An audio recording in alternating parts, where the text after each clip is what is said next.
Imagine yourself trying to throw a javelin. Your coach is telling you to let it fly. Unfortunately for you, as you send the javelin into the air, the tail end of it hits you in the back of the head. You are concussed. What happens now? Everyone will probably tell you not to fall asleep. For a while, people thought you might slip into a coma if you sleep after a concussion. Now it's more of a precaution so that doctors can be made aware of any worsening issues. So if you don't slip into a coma, what does happen when you sleep with a concussion? A lot of people can't sleep afterwards. 30 to 80% of people have reported sleep issues, including hypersomnia, which is an increased need for sleep, insomnia, which is difficulty falling asleep and staying asleep, and fragmented sleep, which is frequent awakenings during the night. One study looked at concussions in young children specifically and found a similar pattern of events. The concussed kids showed higher levels of fatigue and longer sleep latency, which is the time it takes for someone to fall asleep. This was thought to be caused by changes in melatonin, the sleep hormone, and cortisol, the stress hormone. Essentially, concussions cause poorer sleep because of fluctuations in two of the main hormones that control when you sleep and when you wake up. Sleep symptoms could be caused by a range of factors. Ludwig et al. Referenced the idea that damage to any part of the brain could cause issues in the areas that regulate sleep and wake because everything is interconnected. Not only is sleep a symptom of concussions, but it can also make all other symptoms worse. A concussed person will complain about headaches, dizziness, and poor cognitive performance. A concussed person who is having trouble sleeping will complain about their symptoms a lot more. Not to mention that someone who isn't getting good sleep might also lose many of the immune benefits of sleep, which will make it harder for them to recover. Issues such as persistent post-concussive syndrome and second impact syndrome make it all the more important that we assess what dictates the symptomatic and recovery periods. If your symptoms last beyond 3 months after the concussion, then you could have persistent post-concussive syndrome and you aren't really fully recovering from the concussion. Second impact syndrome is an even more dangerous outcome. When you are still in the recovery period from one concussion, a second concussion runs the risk of causing intense brain swelling and sometimes death. While this syndrome is pretty rare, it still emphasizes the importance of studying what causes lasting symptoms. Ludwig et al.'s study tried to determine the cause of long-term symptoms and found that sleep disturbance immediately after a concussion predicted poor outcomes and poorer recovery. So poorer sleep means longer-lasting symptoms and worse symptoms, as mentioned before. Ludwig et al. Also found that in some cases, sleep disturbances can worsen the longer it takes to recover.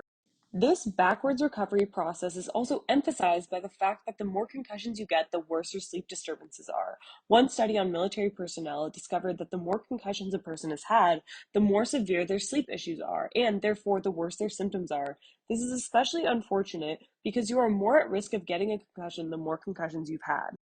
Additionally, one study conducted by Rakes et al. Demonstrated a link between sleep disturbance and risk of getting a concussion. This study basically showed that poor sleep unrelated to concussions could be an indirect risk factor for concussions in sports, specifically because insomnia and poor sleep lead to daytime sleepiness, which can cause poor attention and performance in a high-impact sport. This is relevant because sports-related concussions are some of the most prominent forms of mild traumatic brain injury. Who knows? Maybe you threw the javelin into the back of your head because you didn't get a good night's sleep the night before and you weren't paying attention to the other end of the javelin. So, just to recap, concussions cause sleep disturbances. Those sleep disturbances can cause and worsen existing symptoms and can make the recovery period longer, which makes the symptoms last longer. The more concussions you've had, the worse your sleep symptoms are, and your risk of getting concussions increases with the amount of concussions you've had. Now, why don't we look at two primary post-concussive symptoms, cognitive and mood dysfunction? These symptoms have heavy implications on the potential to develop a range of mental disorders after concussion. There's evidence of a link that has been drawn between post-concussive syndrome, depression, and post-traumatic stress. Mantua et al. Found that REM latency, or delayed REM sleep, and less overall REM were markers of a mild traumatic brain injury. Delayed REM is associated with PTSD, and REM timing changes are a marker of major depressive disorder.